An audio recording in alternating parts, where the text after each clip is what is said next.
My father had a favorite. Everyone knew it. Nobody said it. It lived in the small things, the way his face changed when my brother walked into a room, the particular warmth that appeared in his eyes that was slightly different from the warmth he gave me, the way Marcus's achievements were celebrated and mine were acknowledged, the way a father's pride, when it is not equally distributed, finds 100 quiet ways to make itself known without ever being spoken aloud. I told myself it didn't matter. For 26 years, I told myself it didn't matter. My name is Claire. I was the oldest, by 3 years, which should have meant something and somehow never did. I had done everything right, not perfectly. Nobody does anything perfectly, but consistently, genuinely, with the particular effort of someone who has internalized. Very early, that effort is the currency that earns love. I graduated with honors. I built a career. I showed up to family. Dinners and holidays and the particular obligations of a family that presents itself as close without always being honest about what is underneath. Marcus did fewer of these things. Not because he was careless, my brother is not careless, but because he had learned, equally early, that the currency he needed was different, that love in our family flowed toward him naturally, that he did not have to earn what had already been given. I did not resent him for this. I want to be clear about that, because this story is not about Marcus. He did not choose the dynamic any more than I did. We were both children in a system that neither of us had designed. What I resented, quietly, consistently, in the way of someone who has never quite given themselves permission to be angry, was my father. And then one afternoon in September, sitting in my father's study, looking for a document he had asked me to find, I found something else.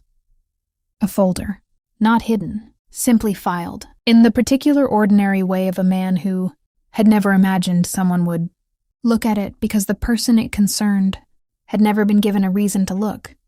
Inside the folder were documents, legal documents. My name was on them, and what they described, what they had been describing apparently, for the past 3 years, was something I had never been told.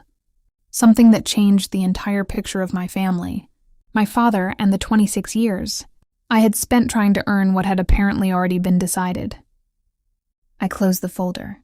I put it back exactly where I had found it. I stood in my father's study for a long time, and then I went home, and I called the one person who had always told me to look more closely. My mother answered on the second ring. I did not begin with what I had found. I began with a question I had never asked directly, because direct questions, in our family, had always felt like accusations, and I had spent 26 years being careful not to accuse anyone of anything. "Mom," I said, "was there ever anything about Dad's will that I should have known?" The silence that followed lasted 4 seconds. 4 seconds is a long time when you are waiting for someone to decide how much of the truth to give you. "Claire," she said, and in that one word, my name, in that particular tone, I understood that whatever came next was going to change things. She told me what she knew. My father had a trust, established 3 years ago, restructured from an earlier version that had been more equally divided. The restructuring, which my mother had known about and had argued against and had ultimately been overruled on, had shifted the primary beneficiary from me to Marcus. Not completely, not without any provision for me, but significantly, in a way that reflected, when I looked at it clearly, without the comfortable frame of a family that presented itself as fair, the same quiet preference that had been present in every room, every celebration, every moment of a 26-year relationship between a father and his 2 children. The money was not the wound. I want to be clear about that. I have a career. I have built something. The money, in the practical sense, was not what broke me. What broke me was the confirmation, the documentation of something I had always felt and never been able to name, the legal, official, witnessed and notarized version of a truth that had been living in the pauses and the different warmths and the particular way a father's face changes when his favorite child walks into a room. I sat with that for a long time, not crying, or not only crying, thinking about 26 years of effort, about the honors and the career and the showing up, about the currency I had been spending in a system that had apparently already made its decision. And then, slowly, in the particular way of something that has been building for a very long time and has finally been given a name, something shifted. Not anger, something quieter than anger and considerably more powerful. Clarity. I called my father the following morning. Not to confront, not from the raw, unprocessed place of someone who has just received a wound, but to ask one question, directly, in the way I had never allowed myself to ask anything directly. "Dad," I said, "I found the trust documents. I'd like to understand your thinking." The pause on his end lasted longer than my mother's. "Claire, I'm not calling to argue," I said. "I'm calling because I deserve an honest answer. And I think, and after 26 years, you owe me that." He was quiet for a long time, and then he said something I had not expected. "You're right," he said. "I do." We met for coffee the following Saturday, just the two of us, for possibly the first time in my adult life.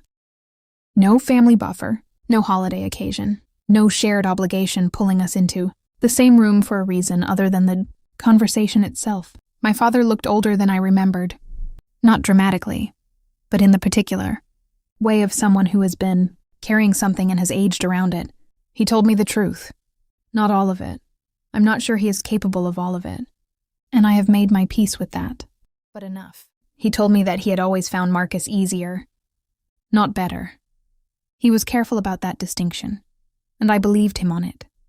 But easier, that's something in their temperaments, aligned in a way that his temperament, and mine did not, that he had, over years, allowed that ease to translate into something it should not have translated into.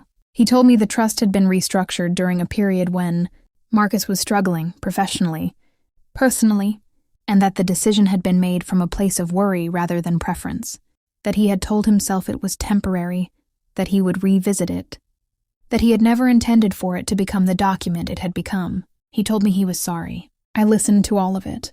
And then I said, not with anger, not with the accumulated weight of 26 years released at once, but with the particular steadiness of someone who has processed something, completely before speaking it. "I needed you to see me, Dad, not differently from Marcus, not more, just equally, and I don't think you did, and I think you know that." He looked at his coffee. "Yes," he said. "I know that." "I'm not asking you to fix 26 years, I said. "I'm asking you to be honest, with yourself and with me, about what they were." He looked up. "They were unfair," he said. "To you. They were unfair to you." 4 words, from a man who had needed 26 years and a folder in a filing cabinet to say them. They were not enough, and they were something, and I have learned, in the months since that coffee, in the slow and imperfect work of rebuilding, something that was never fully built, that something, honestly given, is worth more than nothing perfectly performed. The trust was revised, not at my request. I did not ask for it. My father made that decision on his own, which is the only way it meant anything. Marcus and I talked. He had not known the full extent of the restructuring. His response, genuine confusion, then genuine distress, told me what I needed to know about his role in it. My father and I speak more honestly now. Not easily, that is not who we are. But honestly, and honesty I have learned, is more valuable than ease. Here is what a folder and a filing cabinet and a cup of coffee and 4 words taught me. The love that has to be earned, constantly, exhaustingly, without guarantee, is not the love you deserved. You deserved to be seen simply because you existed, not because of what you achieved, not because of how hard you tried, simply because you were there. My father chose my brother over me. Then the truth shattered everything. And in the shattering, finally, imperfectly, 26 years late, I was seen.